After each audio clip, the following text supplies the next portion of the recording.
Hello, dear students. Myself, G.D. Kadalagi, lecturer in sociology, KLE Societies, Jaya Bhagavati Arts, Science and Commerce PU College, Nippani. In last class, we discussed contributions of Western sociologists to the development of sociology. Today, here we discuss the contributions of Indian sociologists to the development of sociology. ವಿದ್ಯಾರ್ಥಿಗಳೇ, ನಾನು G.D. ಕಡಲಗಿ, ಸಮಾಜಶಾಸ್ತ್ರ ಉಪನ್ಯಾಸಕರು, KLE ಸಂಸ್ಥೆಯ ಜಿಯಾಬಾಗವಡಿ ಕಲಾ ವಿಜ್ಞಾನ ಮತ್ತು ವಾಣಿಜ್ಯ ಪದವಿ ಪೂರ್ವ ಮಹಾವಿದ್ಯಾಲಯ Nippani.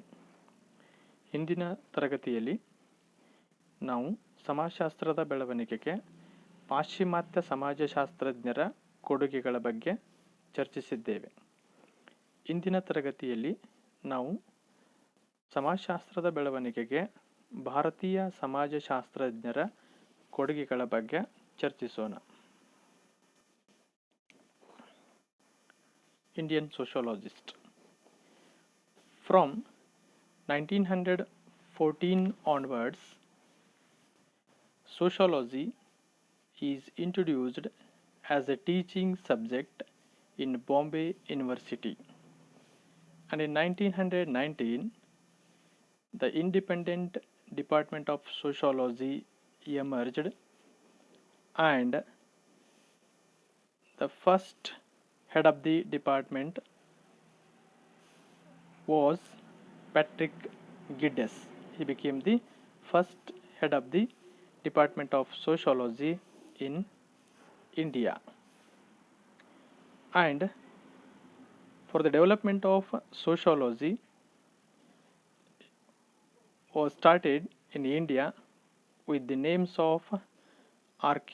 Mukherjee, D.N. Majumdar, G.S. Gure, Iravati Karve, M.N. Srinivas, E.R. Desai, A.C. Dubey, and other Indian sociologists. ಸಮಾಜಶಾಸ್ತ್ರದ ಬೆಳವಣಿಗೆಗೆ ಭಾರತೀಯ ಸಮಾಜಶಾಸ್ತ್ರಜ್ಞರ ಕೊಡುಗೆಗಳನ್ನು ನೋಡುವಂಥ ಪೂರ್ವದಲ್ಲಿ 1914ರಿಂದ ಬಾಂಬೆ ವಿಶ್ವವಿದ್ಯಾಲಯದಲ್ಲಿ ಸಮಾಜಶಾಸ್ತ್ರವು ಒಂದು ಬೋಧನಾ ವಿಷಯವಾಗಿ ಪರಿಚಯಿಸಲ್ಪಟ್ಟಿದ್ದನ್ನು ನಾವಿಲ್ಲಿ ಕಾಣ್ತೀವಿ. ಈ ಒಂದು ಭಾರತದಲ್ಲಿ ಸಮಾಜಶಾಸ್ತ್ರದ ಪ್ರತ್ಯೇಕ ಅಥವಾ ಸ್ವತಂತ್ರ ವಿಭಾಗ ಅನ್ನುವಂಥದ್ದು 1919ರಲ್ಲಿ ಆರಂಭಗೊಂಡಿದ್ದನ್ನು ನಾವು ಕಾಣ್ತೀವಿ. ಇದಕ್ಕಿಂತ ಮೊದಲು ಇದನ್ನು ಇತರ ಸಾಮಾಜಿಕ ವಿಜ್ಞಾನಗಳ ಜೊತೆ ಬೋಧಿಸಲಾಗ್ತಿತ್ತು. ಆದರೆ 1919ರಲ್ಲಿ ಒಂದು ಸ್ವತಂತ್ರ ಸಮಾಜಶಾಸ್ತ್ರ ವಿಭಾಗ ಬಾಂಬೆ ವಿಶ್ವವಿದ್ಯಾಲಯದಲ್ಲಿ ಆರಂಭಗೊಂಡಿತು. ಆ ಸಂದರ್ಭದಲ್ಲಿ ಅದರ ಪ್ರಥಮವಾಗಿ ವಿಭಾಗದ ಮುಖ್ಯಸ್ಥರಾದವರು ಯಾರಂತಂದರೆ ಪ್ಯಾಟ್ರಿಕ್ ಗಿಡ್ಡೆಸ್ ಅನ್ನೋರು ಅದರ ಮೊದಲ ಮುಖ್ಯಸ್ಥರಾಗ್ತಾರೆ. ಆಮೇಲೆ ಭಾರತದಲ್ಲಿ ಸಮಾಜಶಾಸ್ತ್ರದ ಬೆಳವಣಿಗೆ ಆರಂಭವಾದಂಥ ಸಂದರ್ಭದಲ್ಲಿ ಅದಕ್ಕೆ ಪ್ರಮುಖರಾಗಿರುವಂಥ ಸಮಾಜಶಾಸ್ತ್ರಜ್ಞರುಗಳು ಯಾರ್ಯಾರು ಅಂತಂದರೆ R.K. Mukherjee, D.N. Majumdar, G.S. ಗುರೆ, Iravati ಅಥವಾ ಐರಾವತಿ ಕರ್ವೆ, M.N. ಶ್ರೀನಿವಾಸ್, A.C. ದೂಬೆ ಅಂತಹ ಮೊದಲಾದವರು ಸಮಾಜಶಾಸ್ತ್ರ ಬೆಳಿಲಿಕ್ಕೆ ಭಾರತದಲ್ಲಿ ಸಮಾಜಶಾಸ್ತ್ರ ಬೆಳಿಲಿಕ್ಕೆ ಒಂದು ವಿಶೇಷ ಕೊಡುಗೆಗಳನ್ನು ನೀಡಿದ್ದನ್ನು ನಾವಿಲ್ಲಿ ಕಾಣ್ತೀವಿ. Here the first person who contribute more for the development of sociology in India, Dr. G.S. Gure. His duration from 1893 to 1984. His full name Dr. Govinda Sadasiva Gure. He was born in Malwan, Ratnagiri district of Maharashtra on 12th December 1893, and He completed his college education in Mumbai University, and in England he studied under Professor Hobhouse.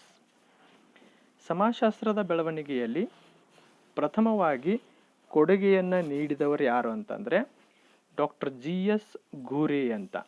ಇವರ ಕಾಲಾವಧಿ 1893ರಿಂದ 1984.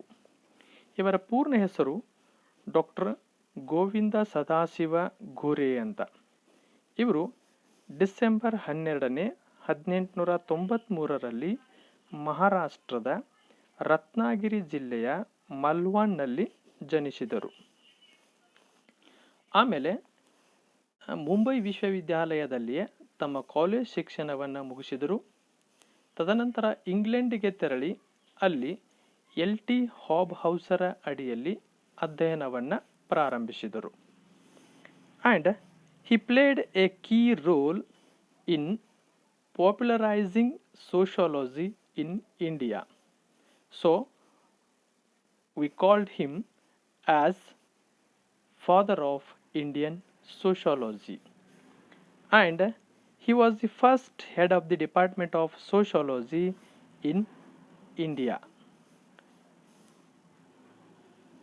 ಭಾರತದಲ್ಲಿ ಸಮಾಜಶಾಸ್ತ್ರವನ್ನು ಜನಪ್ರಿಯಗೊಳಿಸುವಲ್ಲಿ, ಆಮೇಲೆ ಸಮಾಜಶಾಸ್ತ್ರದ ಬಗ್ಗೆ ಅಧ್ಯಯನಕ್ಕೆ ಸಂಬಂಧಪಟ್ಟಂಗೆ ಹೆಚ್ಚು ಪ್ರಾಮುಖ್ಯತೆಯನ್ನು ನೀಡಿದವರಲ್ಲಿ ಪ್ರಮುಖ ಪಾತ್ರ ವಹಿಸಿದವರು ಯಾರು ಅಂತಂದರೆ ಡಾಕ್ಟರ್ GS ಘುರೆಯವರು.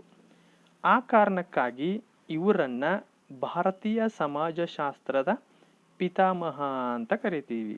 ಸಮಾಜಶಾಸ್ತ್ರವನ್ನು ಭಾರತದಲ್ಲಿ ಜನಪ್ರಿಯಗೊಳಿಸಿ ಬೆಳೆಸಿದವರಲ್ಲಿ ಪರಿಶ್ರಮ ಪಟ್ಟಂತಹ GS ಘುರೆಯವರನ್ನು ನಾವು ಭಾರತೀಯ ಸಮಾಜಶಾಸ್ತ್ರದ ಪಿತಾಮಹ ಅಂತ ಕರಿತೀವಿ.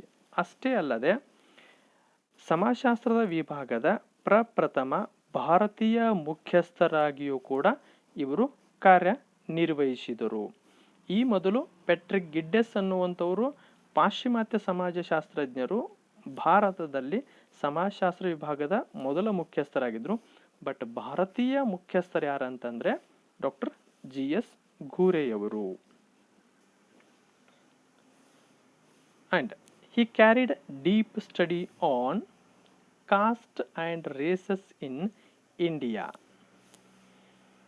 He written on origin of caste, regional existence of caste and its characteristics, impact of British rule on caste, caste in politics, etc.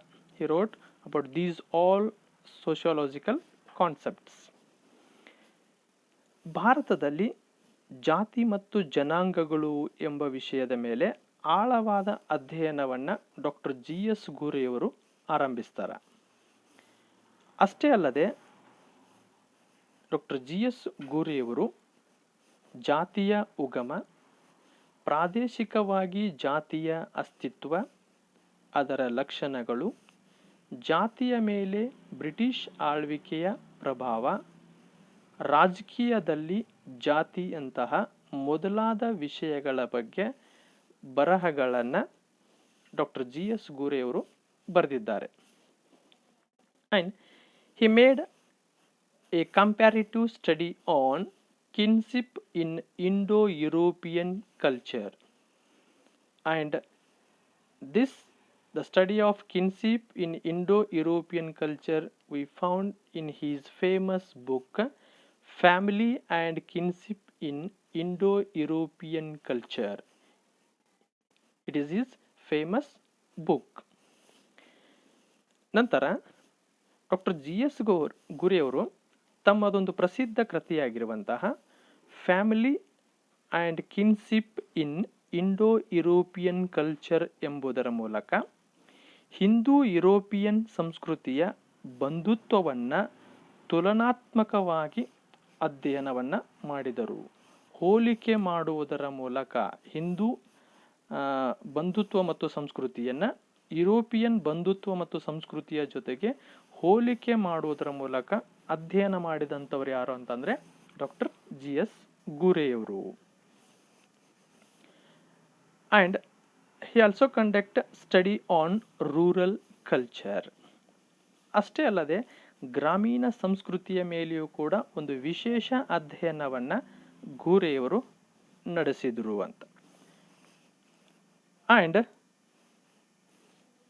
Here he also conduct study on major deities, ancient civilization, role of sadhus and sannyasis, and also he written on Bharatanatyam and its costumes. ಇಲ್ಲಿ ಗ್ರಾಮೀಣ ಸಂಸ್ಕೃತಿಯ ಅಧ್ಯಯನದರ ಜೊತೆಗೇನು ಮತ್ತೆ ಗೂರೆಯವರು ಯಾವೆಲ್ಲ ವಿಷಯಗಳ ಬಗ್ಗೆ ಅಧ್ಯಯನ ಮಾಡ್ತಾರೆ ಅಂತಂದರೆ, ಭಾರತದಲ್ಲಿರುವಂಥ ಪ್ರಧಾನ ದೇವತೆಗಳು, ಪ್ರಾಚೀನ ನಾಗರಿಕತೆಗಳು, ಸಾಧು ಸಂತರ ಪಾತ್ರ, ಭರತನಾಟ್ಯ ಹಾಗೂ ಅದರ ವೇಷಭೂಷಣಗಳ ಬಗ್ಗೆಯೂ ಕೂಡ ತಮ್ಮ ಕೃತಿಗಳಲ್ಲಿ ಪ್ರಸ್ತಾಪಿಸ್ತಾರೆ. And Dr. Gure very much opposed the policy of isolation. This policy of isolation related to tribes. This policy of isolation advocated by Verrier Elwin, and the policy of isolation is rejected by Dr. G.S. Gure. He opposed it and advocate a new policy, that is policy of assimilation. He wanted to assimilate the tribal people to the other social people, but this policy also rejected by Jawaharlal Nehru. Dr. G.S. ಗುರಿಯವರು Verrier Elwin ಅವರು ಪ್ರತಿಪಾದಿಸಿದಂತಹ ಪ್ರತ್ಯೇಕತಾ ನೀತಿಯನ್ನು ವಿರೋಧಿಸ್ತಾರೆ. ಇಲ್ಲಿ ಬುಡಕಟ್ಟು ಸಮುದಾಯಗಳನ್ನು ನಾಗರಿಕ ಸಮಾಜ ಜೊತೆಗೆ ಸೇರ್ಪಡಿಸಬಾರದು ಅನ್ನುವಂಥ ವಿಷಯಕ್ಕೆ ಸಂಬಂಧಪಟ್ಟ ಹಾಗೆ ವೇರಿಯರ್ ಎಲ್ವಿನ್ ಅವರು ಏನು ಹೇಳ್ತಾರೆ ಅಂತಂದರೆ, ಬುಡಕಟ್ಟು ಸಮುದಾಯಗಳನ್ನು ನಾಗರಿಕ ಸಮಾಜದ ಮುಖ್ಯವಾಹಿನಿಗೆ ಬೇರ್ಪಡಿಸಬಾರದು, ಪ್ರತ್ಯೇಕವಾಗಿಡಬೇಕನ್ನುವಂಥ ಒಂದು ನೀತಿಯನ್ನು ಮಂಡಿಸ್ತಾರೆ. ಇದನ್ನು ಡಾಕ್ಟರ್ ಜಿ ಎಸ್ ಗುರಿಯವರು ವಿರೋಧಿಸ್ತಾರೆ ಮತ್ತು ತಾವೇ ಒಂದು ಹೊಸ ನೀತಿಯನ್ನು ಪ್ರತಿಪಾದಿಸ್ತಾರೆ. ಅದ್ಯಾವುದಂತಂದರೆ ಸ್ವಾಂಗೀಕರಣ ನೀತಿ ಅಂತ. ಸ್ವಾಂಗೀಕರಣ ನೀತಿ ಅಂತಂದರೆ ಆದಿವಾಸಿಗಳನ್ನು ನಾಗರಿಕ ಸಮಾಜದ ಜೊತೆಗೆ ಸೇರಿಸೋದು, ಸಮ್ಮಿಲನಗೊಳಿಸೋದು ಅನ್ನುವಂಥ ಒಂದು ನೀತಿಯನ್ನು ಮಂಡಿಸ್ತಾರೆ. ಆದರೆ ಈ ನೀತಿಯನ್ನು ನೆಹರು ಅವರು ತಿರಸ್ಕರಿಸಿ ಅವರದೇ ಆಗಿರುವಂಥ ಇನ್ನೊಂದು ನೀತಿಯನ್ನು ಪ್ರತಿಪಾದಿಸ್ತಾರೆ. That is secondary. His major works: caste and race in India, scheduled tribes, social tension in India, Vedic India, Indian sadhus and Indian costumes. Doctor G S ಗುರಿಯವರ ಪ್ರಮುಖ ಕೃತಿಗಳು ಯಾವುವಂತಂದರೆ, ಭಾರತದಲ್ಲಿ ಜಾತಿ ಮತ್ತು ಜನಾಂಗ, ಪರಿಶಿಷ್ಟ ಬುಡಕಟ್ಟುಗಳು, ಭಾರತದಲ್ಲಿ ಸಾಮಾಜಿಕ ಒತ್ತಡ, ವೈದಿಕ ಭಾರತ, ಭಾರತೀಯ ಸಾಧುಗಳು ಮತ್ತು ಭಾರತೀಯ ಪದ್ಧತಿಗಳು ಅಥವಾ ವೇಷಭೂಷಣಗಳು, ಇವು ಗ್ರಂಥಗಳನ್ನು ಅಥವಾ ಕೃತಿಗಳನ್ನು ಕೊಡುಗೆಯಾಗಿ ನೀಡಿದ್ದನ್ನು ನಾವಿಲ್ಲಿ ನೆನಪಿಸ್ಕೊಳ್ತೀವಿ. And here doctor G S Ghurye formed the Indian Sociological Society for the development of sociology in India, and also he founded the Sociological Bulletin and publication. It is also for the spread of sociological knowledge among Indian people as well as for the development of sociology. ಅಷ್ಟೇ ಅಲ್ಲದೆ doctor G S ಗೂರೆಯವರು Indian sociological society ಅನ್ನುವಂಥ ಒಂದು ಸಂಘಟನೆಯನ್ನು ಸ್ಥಾಪಿಸ್ತಾರೆ. So Indian sociological ಸೊಸೈಟಿಯ ಮೂಲಕ ಸಮಾಜಶಾಸ್ತ್ರವನ್ನು ಅಭಿವೃದ್ಧಿಪಡಿಸುವುದು, ಸಮಾಜಶಾಸ್ತ್ರದ ಜ್ಞಾನವನ್ನು ಭಾರತದಲ್ಲಿ ಹರಡಿಸುವಂಥ ಒಂದು ಪ್ರಯತ್ನವನ್ನು ಈ ಸಂಘಟನೆಯ ಮೂಲಕ ಆರಂಭಿಸ್ತಾರೆ. ಅಷ್ಟೇ ಅಲ್ಲದೆ ಒಂದು ಹೊಸ ಪ್ರಕಟಣೆಯನ್ನು ಕೂಡ ಆರಂಭಿಸ್ತಾರೆ. ಸಮಾಜಶಾಸ್ತ್ರದ ಬೆಳವಣಿಗೆಗೆ ಸಾಮಾಜಿಕ ಜ್ಞಾನವನ್ನು ಬೀರುವುದಕ್ಕಾಗಿ ಆ ಒಂದು ಪ್ರಕಟಣೆ ಅಥವಾ ಒಂದು ಪಬ್ಲಿಕೇಶನ್ ಯಾವುದಂತಂದರೆ ಸೋಷಿಯೋಲಾಜಿಕಲ್ ಬುಲೆಟಿನ್ ಅಂತ. ಸೋಷಿಯೋಲಾಜಿಕಲ್ ಬುಲೆಟಿನ್ ಅನ್ನುವಂಥ ಒಂದು ಪ್ರಕಟಣೆಯನ್ನು ಡಾಕ್ಟರ್ GS ಘುರೆ ಅವರೇ ಆರಂಭಿಸ್ತಾರೆ. So these are the contributions of doctor GS ಘುರೆ for the development of sociology. And another one personality, Dr. M.N. Srinivas. Dr. M.N. Srinivas. His duration from 1916 to 1999. His complete name, Dr. Mysuru Narasimhacharya Srinivasa. He born in Arashikeri village of Mandya district on 16th November 1916. ಇನ್ನೊಬ್ಬ ಸಮಾಜಶಾಸ್ತ್ರಜ್ಞ, ಭಾರತೀಯ ಸಮಾಜಶಾಸ್ತ್ರದ ಬೆಳವಣಿಗೆಗೆ ಕೊಡುಗೆಯನ್ನು ನೀಡಿದವರಲ್ಲಿ doctor M.N. ಶ್ರೀನಿವಾಸರು. ಇವರ ಕಾಲಾವಧಿ 1916ರಿಂದ 1999. ಇವರ ಪೂರ್ಣ ಹೆಸರು doctor Mysuru Narasimhacharya Srinivasa. ಇವರು ಮಂಡ್ಯ ಜಿಲ್ಲೆಯ ಅರಸೀಕೆರೆಯಲ್ಲಿ 16ನೇ ನವೆಂಬರ್ 1916ರಲ್ಲಿ ಜನಿಸಿದರು ಅಂತ. He is the famous sociologist of Karnataka and from 1959 to 1965 he served as a professor of sociology in Delhi university.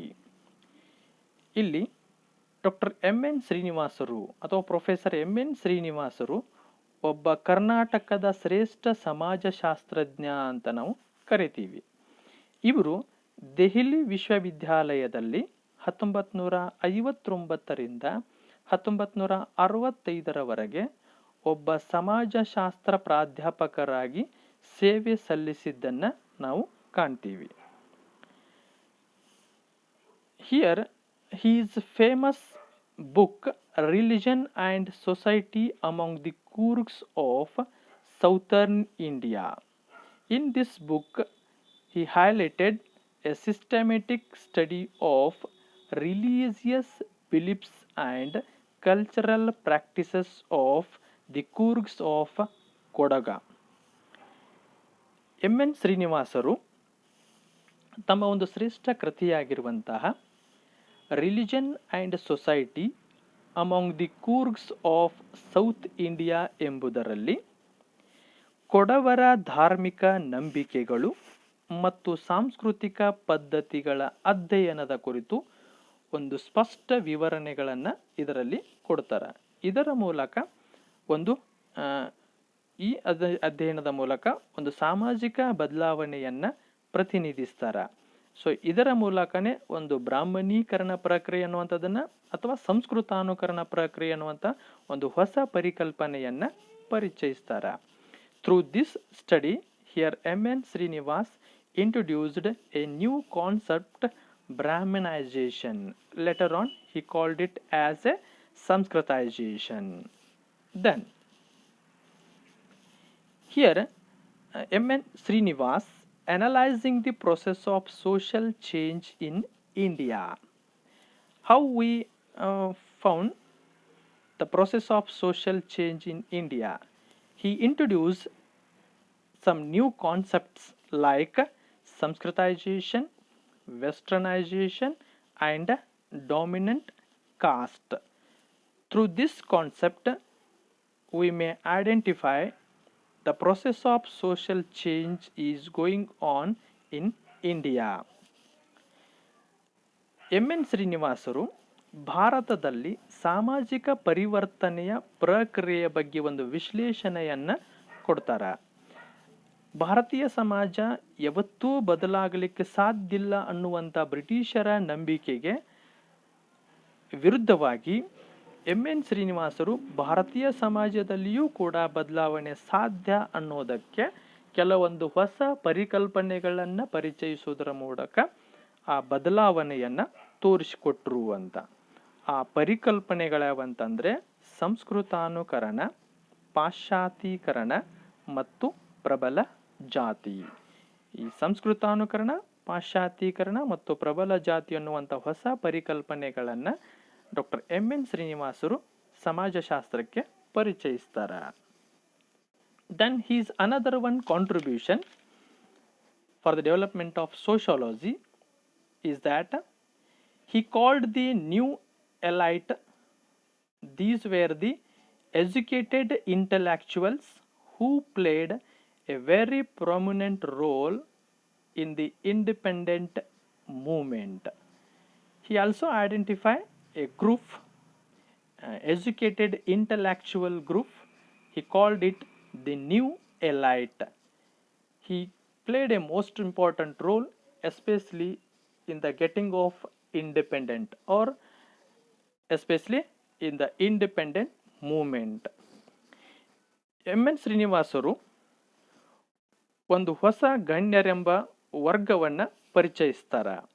ಈ ಹೊಸ ಗಣ್ಯರ ವರ್ಗ ಯಾವುದಂತಂದರೆ, ಅಂದು ಸ್ವಾತಂತ್ರ್ಯ ಚಳುವಳಿಯಲ್ಲಿ ತೊಡಗಿರುವಂಥ ಒಂದು ಬುದ್ಧಿವಂತ ಶಿಕ್ಷಿತರ ಸಮೂಹ. ಈ ಬುದ್ಧಿವಂತರ ಶಿಕ್ಷಿತರ ಸಮೂಹ ಸ್ವಾತಂತ್ರ್ಯ ಚಳುವಳಿಯಲ್ಲಿ ಹೇಗೆ ಪ್ರಮುಖ ಪಾತ್ರ ವಹಿಸದ ಅನ್ನುವಂಥದ್ದನ್ನು ಈ ಒಂದು ದಿ ನ್ಯೂ ಎಲೈಟ್, ಹೊಸ ಗಣ್ಯರು ಅನ್ನುವಂಥ ಪರಿಕಲ್ಪನೆಯ ಮೂಲಕ ಅವರ ಕೊಡುಗೆಯನ್ನು ಪರಿಚಯಿಸ್ತಾರೆ. And he was guided to the ISEC. It means Institute for Social and Economic Change, which was situated in Bangalore. N ಶ್ರೀನಿವಾಸರು ಬೆಂಗಳೂರಿನಲ್ಲಿರುವಂತಹ ಭಾರತೀಯ ಸಾಮಾಜಿಕ ಮತ್ತು ಆರ್ಥಿಕ ಬದಲಾವಣೆ ಎಂಬ ಸಂಸ್ಥೆಗೆ ನಿರ್ದೇಶಕರಾಗಿ ಮಾರ್ಗದರ್ಶನಗಳನ್ನು ನೀಡಿದ್ದನ್ನು ನಾವಿಲ್ಲಿ ಕಾಣ್ತೀವಿ. And his major works are Indian Villages, Caste in Modern India, Social Change in Modern India, Remembered Village, Caste in 21st Century and New Avatar. N ಶ್ರೀನಿವಾಸರ ಪ್ರಮುಖ ಕೃತಿಗಳೆಂದರೆ ಭಾರತೀಯ ಗ್ರಾಮಗಳು, ಆಧುನಿಕ ಭಾರತದಲ್ಲಿ ಜಾತಿ, ಆಧುನಿಕ ಭಾರತದಲ್ಲಿ ಸಾಮಾಜಿಕ ಪರಿವರ್ತನೆ, ನೆನಪಿನ ಹಳ್ಳಿಗಳು, 21ನೇ ಶತಮಾನದಲ್ಲಿ ಜಾತಿ ಮತ್ತು ಅದರ ಹೊಸ ಅವತಾರ ಅನ್ನುವಂಥ ಒಂದು ಪ್ರಸಿದ್ಧ ಕೃತಿಗಳನ್ನು ಸಮಾಜಶಾಸ್ತ್ರಕ್ಕೆ ಕೊಡುಗೆಯಾಗಿ ಪ್ರೊಫೆಸರ್ ಎನ್ ಶ್ರೀನಿವಾಸರು ನೀಡಿದ್ದಾರೆ. Another one, Dr.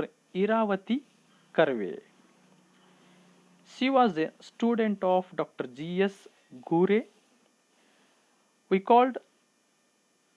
She was the first woman sociologist of India who contributed for the development of sociology in India.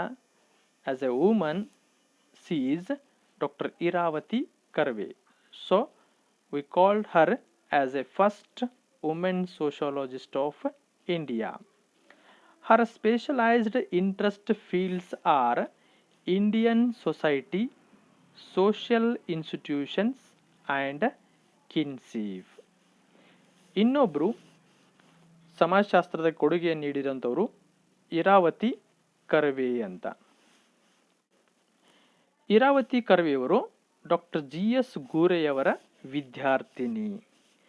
ಇವರನ್ನು ಭಾರತದ ಪ್ರಥಮ ಮಹಿಳಾ ಸಮಾಜಶಾಸ್ತ್ರಜ್ಞೆ ಅಂತ ಕರಿತೀವಿ. ಸಮಾಜಶಾಸ್ತ್ರದ ಬೆಳವಣಿಗೆಗೆ ಮಹಿಳಾ ವರ್ಗದಲ್ಲಿ ಮೊದಲನೆಯದಾಗಿ ಕೊಡುಗೆಯನ್ನು ಡಾಕ್ಟರ್ ಇರಾವತಿ ಕರ್ವೆಯವರು ನೀಡಿದ್ದರಿಂದ ಅದಕ್ಕೆ ಇವರನ್ನು ಭಾರತದ ಪ್ರಥಮ ಮಹಿಳಾ ಸಮಾಜಶಾಸ್ತ್ರಜ್ಞೆ ಅಂತ ಕರಿತೀವಿ. ಇಲ್ಲಿ ಕರ್ವೆಯವರ ವಿಶೇಷ ಆಸಕ್ತಿ ಅಥವಾ ಅಧ್ಯಯನದ ಕ್ಷೇತ್ರಗಳ್ಯಾವಂತಂದರೆ ಭಾರತೀಯ ಸಮಾಜ, ಸಾಮಾಜಿಕ ಸಂಸ್ಥೆಗಳು ಮತ್ತು ಬಂಧುತ್ವ ಅವರ ಅಧ್ಯಯನದ ಅಥವಾ ಆಸಕ್ತಿ ಕ್ಷೇತ್ರಗಳು. Her major works Kinship Organization in India, Hindu Society and Interpretation, Land and People of Maharashtra, Family in India, Yuganta, Amchi, Samskruti, and Marathi Lokhanchi Samskruti, Hindu Samajanchi and Samoja Rachana. These all are the other major works of Dr. Iravati Karve.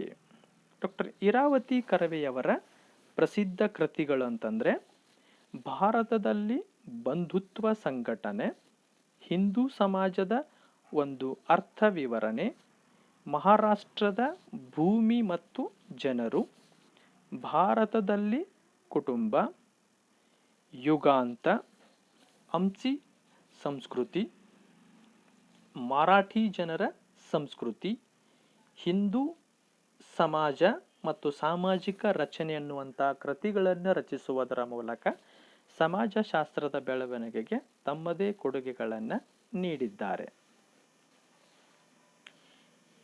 Another one personality, A.R. Desai. His duration from 1915 to 1994. Akshay Ramanlal Desai was born in 1915. He is also student of Dr. G.S. Ghure. ಇಲ್ಲಿ A.R. Desai ಎನ್ನುವಂಥ ಇನ್ನೊಬ್ಬ ಭಾರತೀಯ ಸಮಾಜಶಾಸ್ತ್ರಜ್ಞ. ಈತನ ಕಾಲಾವಧಿ 1915ರಿಂದ 1994. ಅಕ್ಷಯ್ ರಮಣ್ಲಾಲ್ ದೇಸಾಯಿಯವರು 1915ರಲ್ಲಿ ಜನಿಸಿದರು. ಇವರು ಕೂಡ doctor G.S. ಗೂರೆಯವರ ಅಚ್ಚುಮೆಚ್ಚಿನ ವಿದ್ಯಾರ್ಥಿ. And he became the professor and head of the Department of Sociology in Mumbai University. ಇಲ್ಲಿ A.R. ದೇಸಾಯಿಯವರು ಬಾಂಬೆ ವಿಶ್ವವಿದ್ಯಾಲಯದಲ್ಲಿ ಸಮಾಜಶಾಸ್ತ್ರ ಪ್ರಾಧ್ಯಾಪಕರಾಗಿ ಮತ್ತು ಮುಖ್ಯಸ್ಥರಾಗಿ ಸೇವೆ ಸಲ್ಲಿಸಿದ್ದನ್ನು ನಾವು ಕಾಣ್ತೀವಿ. He practiced Marxist approach in sociological studies. So we called him as Marxist sociologist. We called him as Marxist sociologist. ಇಲ್ಲಿ A.R. ದೇಸಾಯಿಯವರು ಮಾರ್ಕ್ಸ್ವಾದಿ ವಿಚಾರಗಳನ್ನು ಸಮಾಜಶಾಸ್ತ್ರೀಯ ಅಧ್ಯಯನಕ್ಕೆ ಪ್ರತಿಪಾದಿಸಿದ್ದನ್ನು ನಾವು ಕಾಣ್ತೀವಿ. ಆ ಕಾರಣಕ್ಕಾಗಿಯೇ A.R. ದೇಸಾಯಿಯವರನ್ನು ನಾವು ಮಾರ್ಕ್ಸ್ವಾದಿ ಸಮಾಜಶಾಸ್ತ್ರಜ್ಞ ಅಂತ ಕರಿತೀವಿ. Here, in his famous book, The Social Background to Indian Nationalism, the social background of Indian nationalism. In this book, he gave prominence to economic process and divisions. A.R. ದೇಸಾಯಿಯವರ ಒಂದು ಪ್ರಸಿದ್ಧ ಕೃತಿ ಭಾರತೀಯ ರಾಷ್ಟ್ರೀಯವಾದಕ್ಕೆ ಸಾಮಾಜಿಕ ಹಿನ್ನೆಲೆ ಅಂತ. ಈ ಒಂದು ಕೃತಿಯಲ್ಲಿ ಆರ್ಥಿಕ ಪ್ರಕ್ರಿಯೆಗಳಿಗೆ ಮತ್ತು ವಿಭಾಗಗಳಿಗೆ A.R. ದೇಸಾಯಿಯವರು ಒಂದು ವಿಶಿಷ್ಟ ಪ್ರಾಮುಖ್ಯತೆಯನ್ನು ನೀಡಿದ್ದನ್ನು ನಾವಿಲ್ಲಿ ಕಾಣ್ತೀವಿ. He also worked on peasant movements, rural sociology, modernization, urban issues, political sociology, forms of the state and human rights.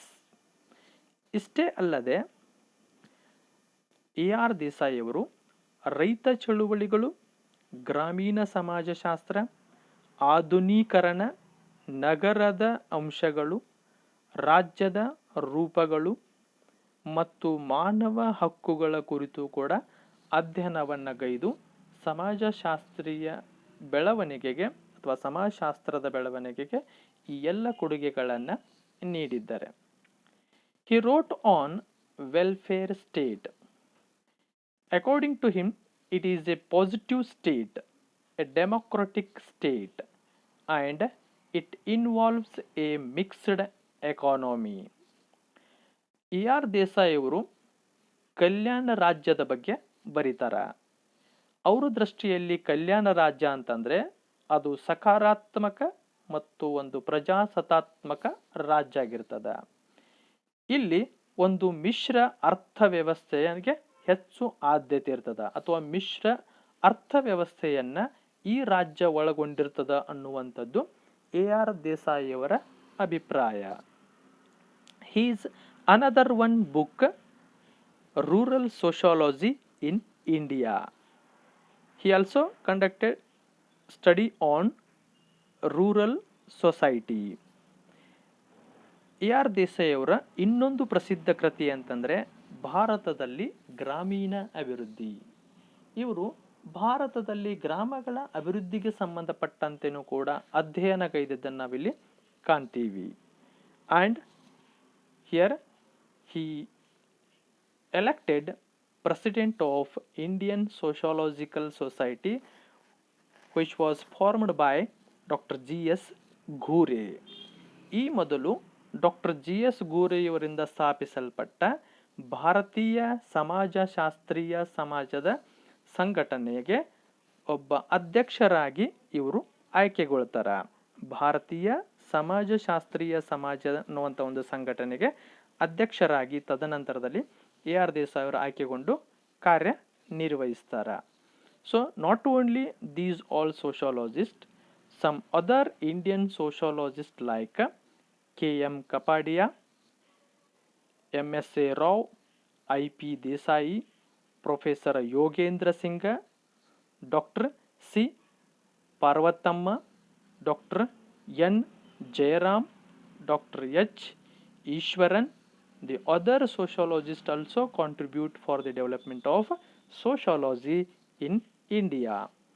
ಈ ಮೇಲೆ ಚರ್ಚಿಸಿರುವಂಥ ಸಮಾಜಶಾಸ್ತ್ರಜ್ಞರ ಜೊತೆಗೆ ಇತರ ಭಾರತೀಯ ಸಮಾಜಶಾಸ್ತ್ರಜ್ಞರಾಗಿರುವಂತಹ K M. Kapadia, M S A. Rao, I P. Desai, professor Yogendra Singh, doctor C. Parvathamma, doctor N. Jayaram, doctor H. ಈಶ್ವರನ್ನಂತಹ ಎಷ್ಟೋ ಭಾರತೀಯ ಸಮಾಜಶಾಸ್ತ್ರಜ್ಞರು ಭಾರತದಲ್ಲಿ ಸಮಾಜಶಾಸ್ತ್ರ ಬೆಳವಣಿಗೆಗೆ ತಮ್ಮದೇ ಆಗಿರುವಂಥ ಕೊಡುಗೆಗಳನ್ನು ನೀಡಿದ್ದಾರೆ. So dear students, next class we discussing another one concept. Thank you.